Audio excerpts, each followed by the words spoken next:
Welcome back to Vox in a Box, the podcast that puts the voice in comics. I'm your host, Michael Corley. Today, we are covering Classic X-Men, number 75, in the 75th episode of Vox in a Box. Thank you so much for those who have stayed with me through all 75 of these crazy adventures of the X-Men. This one is titled Morlocks. We open with Storm standing before the Morlocks, giving her commandments to her people that she now rules, telling them not to hurt the surface dwellers, not to steal their children if their children are mutants. She says that any who defy her will suffer the same fate as Callisto. We see Callisto. She is barely standing up. She has been terribly wounded, stabbed through the heart in a combat with Storm, and only the healer of the Morlocks has saved her from instant death. Callisto wishes to fight Storm more, but she is barely able to stand.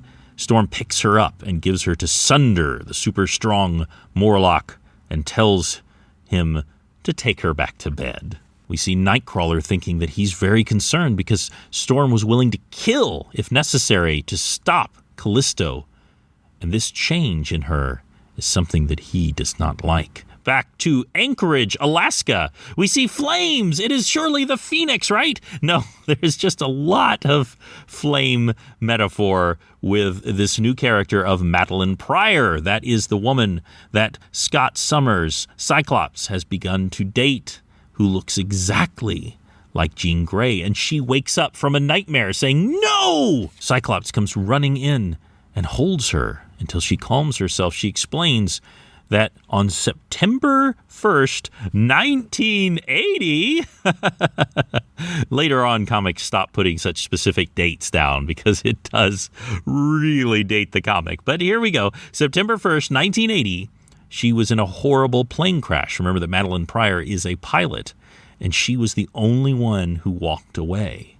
And she still has nightmares about it. Cyclops doesn't know what to think because that is the exact day that Jean Grey died. We cut to Massachusetts, and we see Carol Danvers. That is the woman who has now become the superhero known as Binary, and she is visiting her family, her mother and her father. So often superheroes don't have families. Their families have died or been separated or turned into mutants or something. But she just has normal parents who know who she is, and she's trying to be affectionate toward them. But she's thinking to herself as she leaves that her memories were ripped from her by the mutant known as Rogue, whose ability is to absorb powers and memories. But she touched Carol Danvers for too long and permanently stole her memories. Charles Xavier was able to reconstruct most of her memories, but they're just data. They're just facts. She doesn't actually feel real affection towards her parents, even though she wants to. And she's had that life taken from her. And she realizes that the best thing for her to do is to begin life anew as Binary. I never mentioned, by the way, before, I don't know if I did, that she is able to shift back and forth to human form, to Binary form, who has red skin and flaming hair and all that sort of thing. Back to Professor Xavier's School for Gifted Youngsters. We see Kitty Pryde throwing a tantrum. She's having trouble getting to know the New Mutants. There's a little bit of friction there, a little bit of resentment on their part, because she's a part of the X-Men and they are relegated to the, New Mutants. We see Xavier himself. He is doing exercises with his legs. He is trying to rehabilitate himself. His legs now work, but he has to overcome the mental block that believes he should be in terrible pain every time he uses them.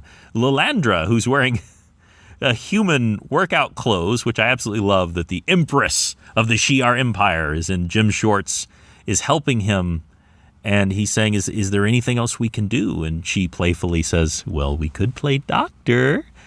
I just love that. It cuts to Colossus, who is trying to cook. He is interrupted by a rather stern message from Xavier saying that he senses someone at the door and that Colossus should answer it.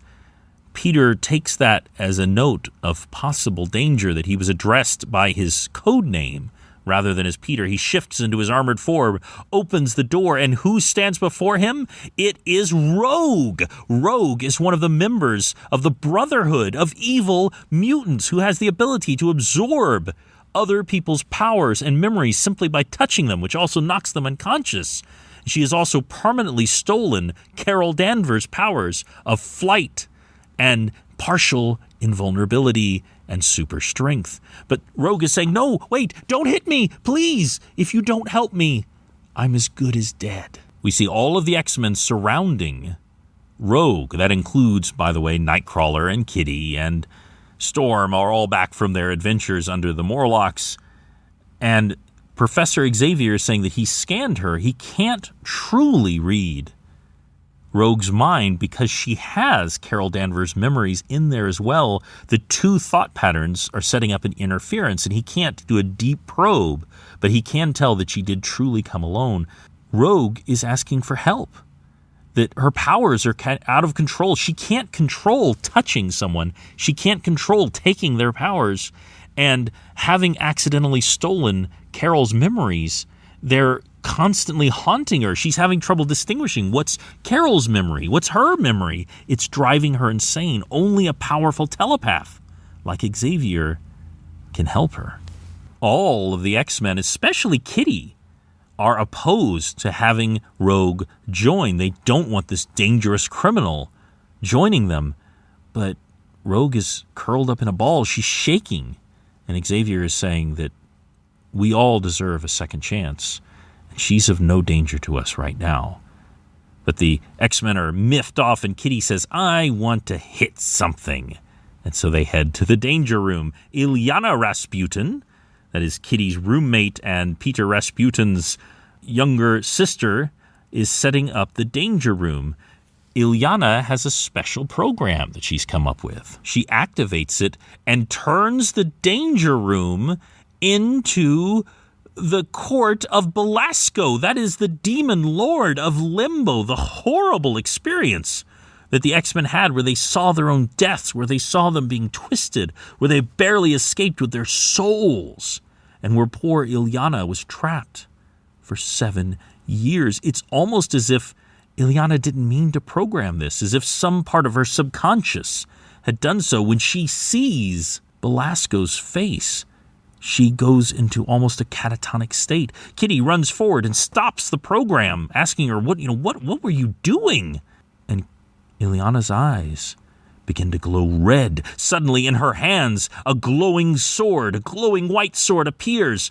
Kitty tries to move out of the way. She phases. The sword cuts Kitty's cheek, even though she was phased. But Kitty is far from helpless. Using the combat training that Wolverine and the other X-Men had given her, she ducks behind Illyana, knocks her off her feet, kicks the sword from her hand. And it's like Illyana comes to herself. She's, Kitty, what's going on? Where am I? I saw Belasco. I remembered. We find that she didn't truly remember her years at the feet of Belasco, training under Belasco, and now those horrible memories in this hell-like dimension have come back to her. We cut to Storm, who is upstairs in her loft. She realizes she's been neglecting her plants that mean so much to her. She tries to create a gentle rain, but it goes out of control. A thunderstorm appears in her loft. Lightning starts striking the plants. She tries to banish it, but the force of the wind that banishes it destroys the rest of the plants. Xavier interrupts and says that he's finished his examination of Rogue, and he wants everyone to report to her study. After he's already left, Storm pulls out her knife and she says, I have become an X-Men because of you, old man, and that decision is destroying me. Her inability to control her mutant powers is almost like driving her mad. Xavier only says to the other X-Men, Storm seems unusually disturbed. Back in the study, everyone has gathered. And Xavier is saying that his deeper probe of Rogue, that even though it took more time, he was able to do with effort, he's revealed that she is not a threat, that she's sincere in wanting to amend her ways, and that he wants to admit her as a probationary member. And Storm says, no, Xavier's like, well, I beg your pardon? And she says, no, I am the leader of the X-Men. Remember that I fought Rogue, that she stole my memories and powers, even if temporarily. How can she trust someone who could betray us at any time? Meanwhile, Binary, Carol Danvers, flies up to the school, walks inside, and with a pow, Rogue goes flying out of the mansion. More than that, out of the atmosphere. She is punched right into space. Rogue is thinking that she has been hit before, but never like that. Rogue is flying back down, and she's thinking to herself that she could tell the X-Men were surprised by this too. She doesn't think that it was a attack planned by them. She's flying back down. Now understand, she doesn't know who Binary is. Binary has red skin. Binary has flaming hair. She doesn't look anything like Carol Danvers. Rogue is flying down to punch her, but Binary easily catches her with another punch, sending her flying into a group of trees. Colossus flangs forward and tries to restrain her. And Xavier is wheeling his way out, saying that she is under our protection, Binary. She is now an X-Men. Binary is astonished. How can you do this? I didn't think you could do something so cruel as to admit the woman who ruined my life. And Rogue is saying, I don't even know who you are, lady, when she transforms back into her human form. And Rogue realizes who this is. Storm is saying that she does have the protection of Charles Xavier, but if Rogue stays, I go. And Nightcrawler and the other X-Men are saying, we go too. If you keep Rogue as a member, we're all leaving. And Xavier has to appeal to their higher minds. He says that once Storm even told him that Wolverine was a great X-Men not because of his sterling character, but because of his potential for good. You must all give her the chance to reveal the good that is inside her. And one by one, they all say, I don't really like it, but we'll agree for now. We will accept Rogue in our midst. And Xavier says, Carol? She's like, well, what do you want me to do? Do you want my understanding? You want forgiveness? This woman ruined my life. And now suddenly I'm very glad I decided not to join the X-Men. She turns back into her flaming form and flies off.